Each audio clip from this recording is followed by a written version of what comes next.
上次講到五黃啊，係咁今次到有財星之稱嘅六白啦。六白，哇！呢個財主佬啊，嗱財主佬咧嗰條命咧就非常一般啦。係你寄於係於利人，但係咧就對自己咧就好孤寒。係咁點解會孤寒咧？其實有一種原因嘅，係因為你嘅屬性係屬老豆。係咁啊，金本身響易經演繹嘅咧，又係屬意啊。係咁即係話你意氣行頭咁啊，意氣行頭咁啊，借就俾人借得多，利用啊俾人利用得多啊。咁啊又唔敢變，點解唔敢變啊？做老豆點敢變啊？係啊下邊食谷種啊，係咪啊？咁啊賣仔摸頭啊，唔敢喐嘅。咁所以咧六白嘅勞動性好強。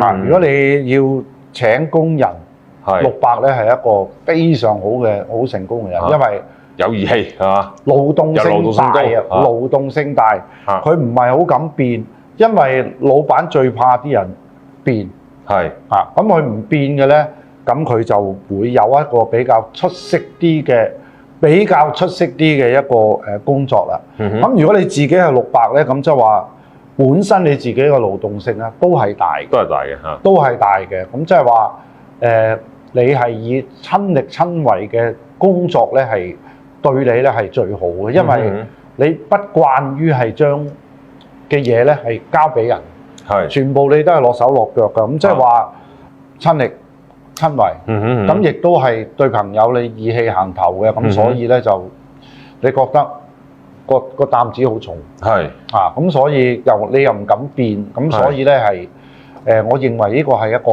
好嘅員工。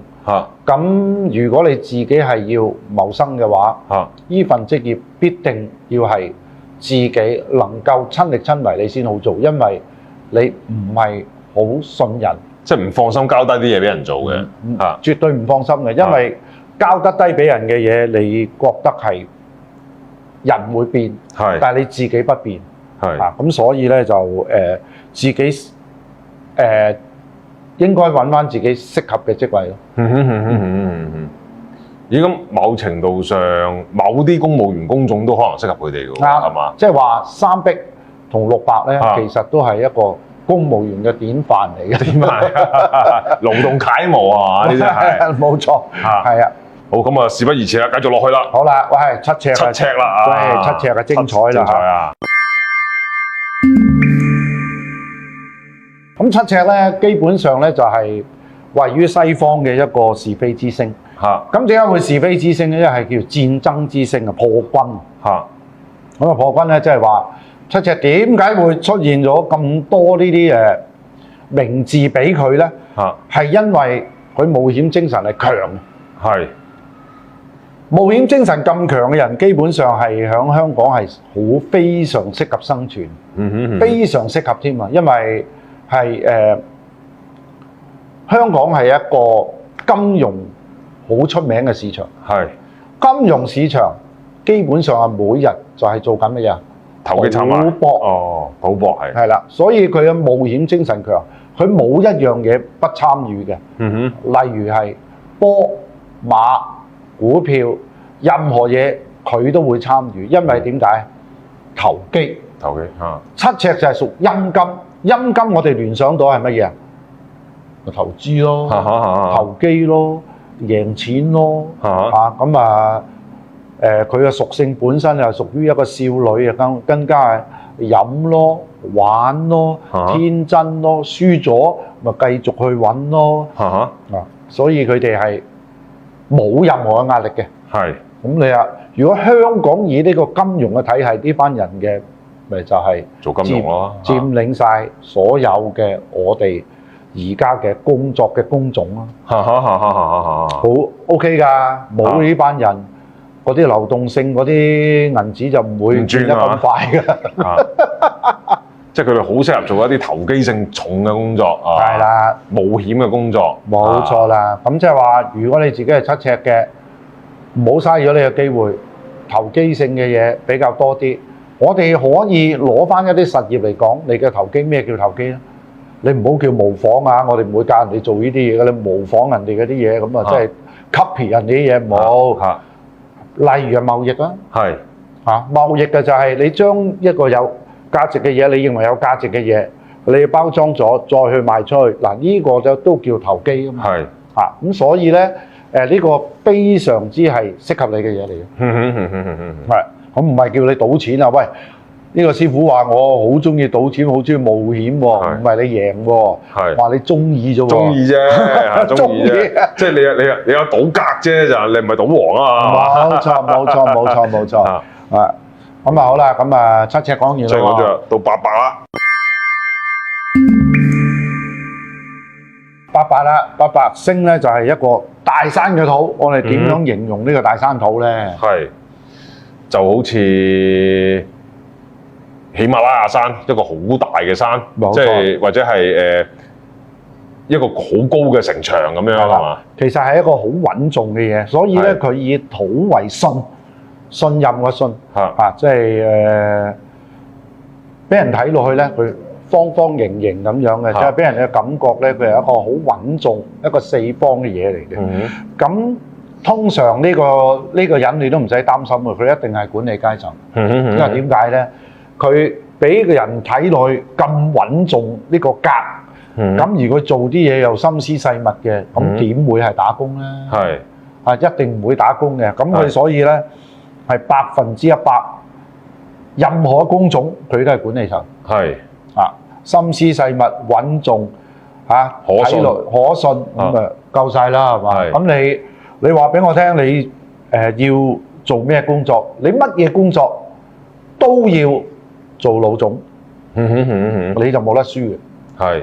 但係要切記一樣嘢你哋對自己嗰個要求比較高，自己要求喎，唔係對人要求喎。咁所以咧就經常性會有少少係覺得自己做得唔好，跟住咧就對自己係好小氣。對自己好小氣。係啦。同埋係咪跌唔翻落嚟咧？即係佢哋做咗管理層之後跌翻落嚟，承受唔到咧？其實你呢個演繹咧就係我頭先講唔到。其實就係你係唔輸得，唔輸得。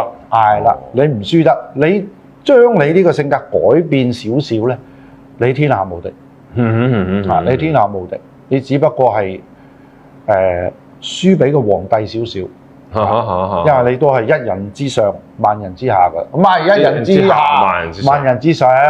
咁所以咧，你係冇得輸嘅，冇得輸嘅，係啊。但係唔好太小氣，唔好太小氣，同埋係認輸少少認輸咧，你就好叻㗎。明白，即係都係適合做管理層啦，100%嘅指揮啦，100%。你就算掃街，你都做管理嘅。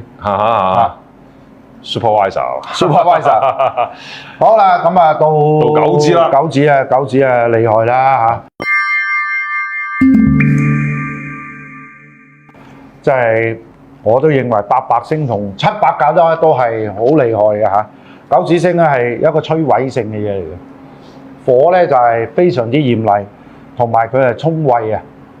咁因為佢太過聰明，同埋太過嚴厲，太過有禮，因為火為禮啊。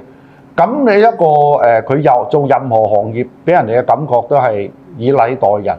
咁所以咧，好多人都覺得佢係一個可以信任嘅人，但係可信任嘅人，還可信任嘅人，但係佢始終佢屬火咧，係有一個好大嘅摧毀性。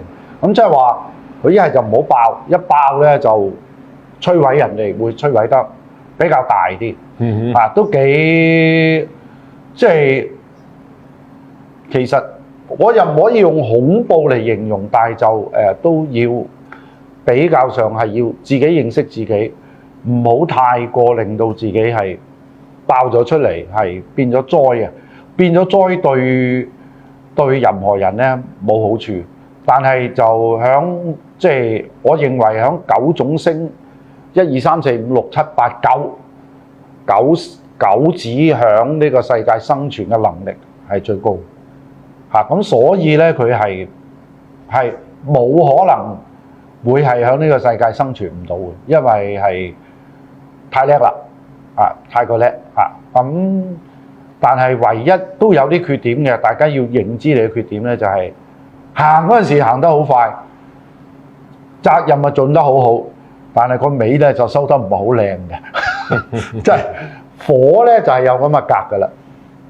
火咧係有頭，就未必有尾嘅啊。咁所以如果你嘅男性係你嘅男性係一個你丈夫啦係一個狗子嘅咧，就千祈要容納到佢。喂，你走咗去邊啊？你未搞掂，搞掂啦，我咪做好咗俾你咯。咁其實響佢認為我行晒啦，你求其響尾度立一立，你都收埋個尾㗎啦。咁即係其實佢哋對收尾段咧係冇乜興趣嘅，即係要睇開啲啦，睇開啲啦，生咗出嚟咧，喂，你湊咪得咯，我生咗啦，咁啊，幫你生咗咯喎，咁樣啊，係咪咁講啊？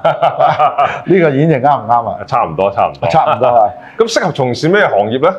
其實佢咩行業都適合嘅，但係佢係一個明星，一定係做明星，或者係做一個非常好嘅公關。佢做公關咧係冇得輸嘅，做公關即係一啲對人嘅行業。對人嘅行業，一個公司代表對外嘅一個點樣講啊？發言人係啦，代言人嗰啲係啦，冇錯，因為佢智慧又高，佢禮貌又好，望落去又沙醒，又好似好誠實。咁啊，又好似好誠實，貌似忠良貌似忠良咁，所以咧就好得人哋信任嘅咁大家可以去認識你身邊嘅人，或者知道自己嘅長短處咧，去點樣去處理自己嗰個日後嗰個事業發展啦，係啦，冇錯。哇！咁今日又係非常精彩啦嚇。600到九子，600為人重義氣，勞動性高，好似老豆咁樣嘅。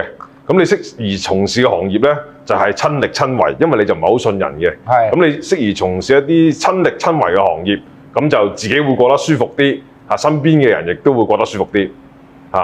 咁另外咧就係七赤啦。咁七赤咧就非常適合喺香港生存嘅，因為咩啊？因為佢係賭性高而且愛玩咁就適宜從事一啲金融性或者係投機性高嘅行業。88咧係一個非常之可信可靠嘅一個性格。咁佢哋咧做管理層咧，可以話令人非常放心嘅。亦都可以將事情交俾佢哋咧，亦都係會盡善盡美咁去做好嘅。唯一咧要注意咧就係唔好對自己要求過高同埋唔好對自己太過刻薄小氣咁只要你稍為調整呢樣嘢咧，你就做行咧都可以做到管理層嘅階級嘅咁最後啦就講九子啦，九子咧就有禮啦、嚴厲啦，同埋係聰明嘅。咁你亦都係做咩行業都可以嘅，但係唯一要留意咧就係你嘅破壞性比較高咁所以咧你就要自己可能要收斂下啦，或者係注意翻從事嘅職業啦咁你比較適合從事嘅職業咧就係公關啦，同埋一啲對外嘅門面嘅工作嘅咁希望呢啲職業嘅建議咧可以幫到大家。咁好啦，咁阿簡師傅就解釋咗100到九子適合從事啲乜嘢啦，自己嘅性格係點啦，有咩要注意啦。咁好啦，問題就嚟啦。如果我哋嘅觀眾而家從事嘅職業同自己嘅性格同九星係唔啱嘅，咁應該點做咧？係即時劈炮唔撈啊，定一話係點樣調整自己咧？我諗大家都好關心呢個問題啊！喂，師傅你講嘅嘢而家同我唔係好啱喎，就係我反問翻大家觀眾一個問題啊！我係咪譬如我係做公務員，我一入去又即刻會做官咧？唔會噶嘛，係咪啊？你話我適合去做老闆，你係咪你一讀完書即刻有個老闆係等住你去做老闆咧？唔係啊嘛，所以每一個人喺每你奮鬥嘅期間，都有一個過程同埋經歷噶嘛。咁呢個過程同埋經歷，咪即係你人生必須要經過呢個五行嘅洗禮咯。